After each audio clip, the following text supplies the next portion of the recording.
Hey guys, lines and angles के second part करते हैं। हम पैरेलल लाइंस और ट्रांसवर्सल देखते हैं और इसके एंगल्स। तो सपोज एक लाइन एम ऐसी है और एक लाइन एन ऐसी है, तो इन दोनों लाइंस को हम कहते हैं पैरेलल लाइंस। जो पैरेलल लाइंस होती हैं वो कभी भी इंटरसेक्ट नहीं करती और इनके बीच का डिस्टेंस हमेशा सेम रहता है। तो अगर सपोज यहाँ से मेजर करूँ तो डी है, तो यहाँ से भी डी ही होगा, ठीक है। और अगर एक लाइन इन पैरेलल लाइंस को इंटरसेक्ट करती है तो इसको कहते हैं ट्रांसवर्सल। तो ये जो है मेरी ट्रांसवर्सल, तो यहाँ पे लाइन एम है और पैरेलल लाइंस होंगी यहाँ पे एम एन दोनों, ठीक है। यहाँ पे एक और पैरेलल लाइन हो सकती है, सपोज ये वाली एम एन ओ मान लेते हैं, तब भी एल मेरी होगी ट्रांसवर्सल क्योंकि ये पैरेलल लाइंस को इंटरसेक्ट करती है, ठीक है। तो एम और एन मेरी पैरेलल लाइंस और एल मेरा ट्रांसवर्सल हो गया। अब देखते हैं करस्पॉन्डिंग एंगल्स क्या होता है यहाँ पे। अब आप नोटिस करो, ये फिगर में बहुत सारे एंगल्स बन रहे हैं। एक एंगल ये है, ऐसे ही एक एंगल ये, एक एंगल ये वाला, एक एंगल ये वाला, एंड सो ऑन, ये वाला, ये वाला, ये वाला एंड ये वाला। ये सारे एंगल्स बस एक ही प्रॉपर्टी से आते हैं मेरे, जो कि है करस्पॉन्डिंग एंगल्स की प्रॉपर्टी से। अगर ये पता चल गया आपको तो बाकी सारे एंगल्स निकल आएंगे। तो करस्पॉन्डिंग एंगल कहता है कि मेरा ये वाला एंगल और ये वाला एंगल, ये दोनों एंगल्स मेरे करस्पॉन्डिंग एंगल्स हैं क्योंकि पैरेलल लाइन में ये दोनों पैरेलल लाइन पे लाई करते हैं। तो है क्या इन दोनों में के बीच के कॉमन, ये मेरी ट्रांसवर्सल है और ये मेरी पैरेलल लाइन है। पैरेलल लाइन के ऊपर मेरी ये वाला एंगल और ये वाला एंगल, ये दोनों एंगल्स मेरे करस्पॉन्डिंग एंगल्स हैं, ठीक है।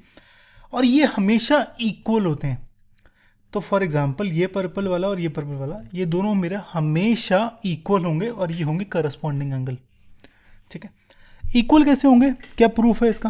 प्रूफ के लिए आप थोड़ा सा एंड तक जाना वीडियो में, आखिरी 30-40 सेकंड में बताया हुआ है, ठीक है।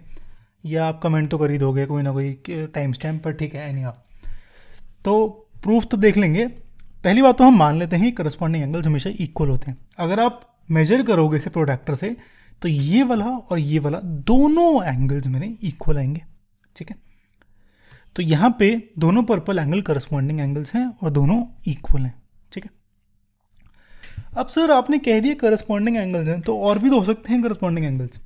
जरूरी थोड़ा है कि पैरेलल लाइन के इस साइड में होना चाहिए। करस्पॉन्डिंग एंगल्स का मतलब कि सपोज मेरी अगर एम की बात करूँ, एम मेरी ये रही और ये मेरी एल है, तो एल को यहाँ ऊपर से इंटरसेक्ट जो करता है लाइन के, वो होगा मेरा ऐसे ही। सपोज एन है मेरा और एन को एल ऊपर से इंटरसेक्ट करता है, तो ये दोनों मेरे आगे करस्पॉन्डिंग एंगल्स।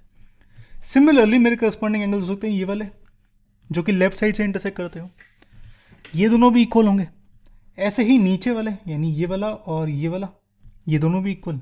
सिमिलरली ये वाला और ये वाला, ये दोनों भी इक्वल। तो जो सेम कलर के एंगल्स हैं मेरे, वो सारे इक्वल हैं बाय करस्पॉन्डिंग एंगल्स, ठीक है। तो अगर मैं इन्हें मार्क कर दूं तो मेरा यहाँ पे corresponding angles here are angle 1 और एंगल 5 करस्पॉन्डिंग है। दोनों ही ट्रांसवर्सल के लेफ्ट साइड में है और लाइन के ऊपर है, ठीक है। ऐसे ही एंगल 2 और एंगल 6 ट्रांसवर्सल के राइट साइड में है, लाइन के ऊपर है। 3 एंड 7 ट्रांसवर्सल के राइट साइड में है लेकिन और बॉटम में है लाइन के, 3 और 7। ऐसे ही ट्रांसवर्सल के लेफ्ट साइड में है और बॉटम में है 4 और 8। ये सारे मेरे करस्पॉन्डिंग एंगल्स हैं और ये इक्वल हैं, ठीक है। तो पहली प्रॉपर्टी तो ये होगी। इसके अलावा एक प्रॉपर्टी और लगेगी, ठीक है। लेकिन मेरे यहाँ पे कुछ एंगल्स मुझे दिख रहे हैं vertically opposite. Vertically opposite angles होते थे। सपोज मेरे यहाँ पे दो लाइन इंटरसेक्ट कर रही है, तो ये वाला एंगल और ये वाला एंगल, ये मेरा होता है वर्टिकली ऑपोजिट। सिमिलरली ये वाला और ये वाला, ये दोनों एंगल्स मेरे वर्टिकली ऑपोजिट होते हैं। तो अब यहाँ पे ध्यान से देखो, तो मेरा ये लाइन एल और ये लाइन एम इंटरसेक्ट कर रही है, तो ये वाला और ये वाला एंगल, एंगल 2 और एंगल 4, ये इक्वल होंगे। एंगल 2 इक्वल टू एंगल 4, है ना। ऐसे ही एंगल 1 और एंगल 3 इक्वल होगा, एंगल 1 और एंगल 3 इक्वल। सिमिलरली बॉटम में एंगल 5 इक्वल टू एंगल 7 और एंगल 6 इक्वल टू एंगल 8। तो मेरे ये सारे इक्वल आ गए, ठीक है, क्योंकि ऑपोजिट एंगल्स इक्वल होते हैं। लेकिन मुझे एक और चीज़ भी गिवन है कि एंगल 1 और एंगल 5 ये दोनों ग्रीन है और ये भी इक्वल हैं, ठीक है। तो आप समझ रहे हो क्या हो गया। तो एंगल 1 मेरा एंगल 3 के इक्वल है और एंगल 1 मेरा एंगल 5 के इक्वल भी था, है ना, करस्पॉन्डिंग एंगल से।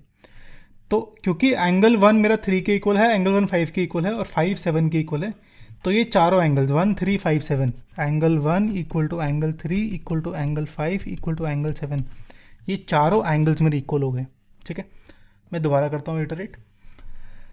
तो यहाँ पे एंगल 2 की बात करते हैं हम। ठीक है, एंगल 2 के केस में हमें करस्पॉन्डिंग एंगल से पता है एंगल 2 और एंगल 6 इक्वल है। ठीक है, एंगल 2 और एंगल 6 इक्वल है, और वर्टिकली ऑपोजिट एंगल से एंगल 2 और एंगल 4 इक्वल है ना। तो एंगल 2 इक्वल टू एंगल 4 है, और सेम वर्टिकली ऑपोजिट एंगल से एंगल 6 और एंगल 8 इक्वल है, तो एंगल 6 इक्वल टू एंगल 8। तो इसका मतलब मेरे यहाँ पे ये चारों एंगल 2 4 6 8 ये चारों ही इक्वल आ गए। ठीक है, तो वर्टिकली ऑपोजिट एंगल से मेरे ये चार भी हो गए, और इससे बहुत सारी मेरा पूरा सॉल्व हो जाता है। अगर सपोज मुझे सिर्फ एंगल 1 गिवन हो तो सभी सॉल्व हो जाएगा। ठीक है, तो यहाँ पे हमने प्रूव कर दिया कि मेरे कुछ एंगल्स, बहुत सारे एंगल्स इक्वल हैं।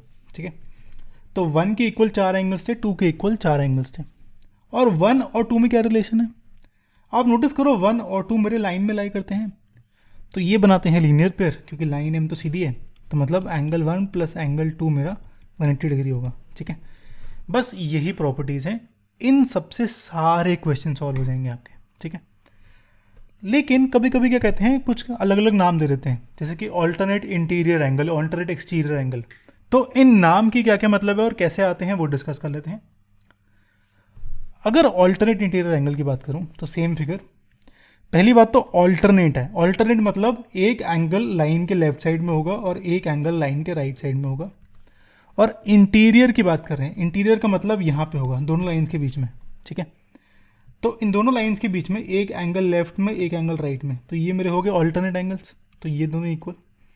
ऐसे ही ये वाला एंगल और ये वाला एंगल, ये दोनों मेरे एंगल्स इक्वल होंगे क्योंकि ये ऑल्टरनेट है। अच्छा, ये इक्वल कैसे होते हैं? ये इक्वल होते हैं लास्ट, जैसे हमने लास्ट वाला प्रॉपर्टी देखी, वर्टिकली ऑपोजिट एंगल तो करस्पॉन्डिंग एंगल से सारे इक्वल हो जाते हैं। ठीक है, तो लिख लेता हूँ, ये ग्रीन वाला और ये ग्रीन वाला, ये मेरे ऑल्टरनेट है, एक इस साइड में है लाइन के, एक इस साइड में है, और इंटीरियर है, दोनों इसके अंदर है, तो ये दोनों इक्वल हैं। ऐसे ही यहाँ पे ये पर्पल वाला और यहाँ पे इसके राइट साइड में ये वाला, ये दोनों मेरे इक्वल हैं। तो मार्क कर लेते हैं, एंगल 4 इक्वल टू एंगल 6 और एंगल 3 इक्वल टू एंगल 5 मेरे यहाँ पे आ गए ऑल्टरनेट इंटीरियर एंगल्स इक्वल। ठीक है, सिमिलरली होता है ऑल्टरनेट एक्सटीरियर एंगल्स। तो ऑल्टरनेट का मतलब पता है हमें कि एक लेफ्ट में होगा तो एक राइट में होगा। एक्सटीरियर का मतलब कि बाहर है, इन दोनों लाइन्स के बाहर है, यानी यहाँ पे या तो इसके ऊपर है या इसके ऊपर है, यहाँ पे नहीं है। तो इसका मतलब अगर एक एंगल ऐसे है तो दूसरा एंगल क्योंकि ऑल्टरनेट है तो लेफ्ट साइड हो गया तो राइट साइड पे होगा, और क्योंकि अंदर नहीं हो सकता तो यहाँ पे बाहर होगा। तो ये दोनों एंगल्स मेरे होंगे ऑल्टरनेट। तो ऐसे कि ये ग्रीन वाला तो ये एक साइड में, एक साइड में, ऐसे ही पर्पल वाला, तो ये मेरे हो गए ऑल्टरनेट एक्सटीरियर एंगल्स। इन्हें भी मार्क करूँ तो मेरा एंगल 1 इक्वल टू एंगल 7 आता है, एंगल 2 इक्वल टू एंगल 8 आता है। ठीक है, एक लास्ट प्रॉपर्टी भी होती है जो कि होती है interior angle on the same side of transversal. मतलब क्या है इसका? ट्रांसवर्सल की सेम साइड में होगा, यानी या तो लेफ्ट साइड में होगा या राइट साइड में होगा। और इंटीरियर एंगल मतलब इन दोनों के अंदर होंगे। ठीक है, तो कौन कौन से होंगे? ये वाला और ये वाला, ये दोनों मेरे इंटीरियर एंगल होंगे। ऐसे ही दूसरा होगा ये वाला और ये वाला, तो मार्क कर लेता हूँ। तो अभी हमें पता है भाई ऑल्टरनेट एंगल्स ये और ये इक्वल है, ये और ये इक्वल है। ठीक है, अब हमारी प्रॉपर्टी कहती है, तो अगर मार्क कर दूँ इसको, एंगल 3 और एंगल 6 में होंगे interior angle on the same side of transversal. तो प्रॉपर्टी कहती है एंगल 3 प्लस एंगल 6 है 180 डिग्री। ठीक है, कैसे आया ये आया मेरा, अब देखो इस वाली लाइन में एंगल 3 प्लस एंगल 4 मेरा 180 डिग्री होगा बाय लीनियर पेयर, और हमें पता है एंगल 4 और एंगल 6 इक्वल है, तो मैं कह सकता हूँ angle 3 plus angle 6 equal to 180 degree, है ना।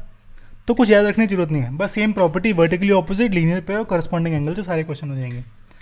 तो एंगल 3 प्लस एंगल 6 180 आ गया मेरा, ये दोनों 180 आ गए, इन दोनों का सम। इसे कहते हैं interior angle on the same side of transversal और सप्लीमेंट्री। तो दो एंगल्स का सम अगर 180 होता है तो सप्लीमेंट्री होते हैं। तो यहाँ पे एंगल 3 और एंगल 6 का सम 180 आ गया। सिमिलरली एंगल 4 और एंगल 5 का सम भी 180 आ जाएगा। ठीक है, तो यहाँ पे हमारा सब कुछ कवर हो गया है पैरेलल लाइंस और ट्रांसवर्सल के बीच में।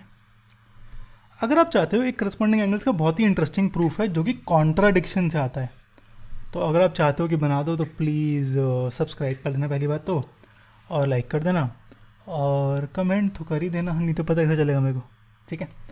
ये प्लेलिस्ट में हमने अपना लाइंस एंड एंगल्स क्लास ने इनका सब कुछ इंक्लूड करा हुआ है, और नेक्स्ट वीडियो में हम यहाँ पे एंगल सम प्रॉपर्टी और उसका प्रूफ देखेंगे, और फिर एक्सटीरियर एंगल और उसका प्रूफ देखेंगे। अगर अभी तक आपने सब्सक्राइब नहीं करा तो प्लीज़ ये गलती ना करो, सब्सक्राइब करना ना भूलो, क्योंकि आपकी हमारी बहुत सारी वीडियोज़ आएंगी, और हम 9th to 12th फ़िलहाल के लिए सारे वीडियोज़ डाल रहे हैं। उसके बाद 6 to 8 डालेंगे मैथ्स की, और फिर 6 to 8 नहीं, या साइंस डाल देंगे पहले। तो आप वो भी कमेंट करके बता दो कि साइंस डालनी है पहले, या पहले छोटी क्लास के बच्चों को मैथ्स पढ़ा दीजिए, ठीक है। चलो सी या।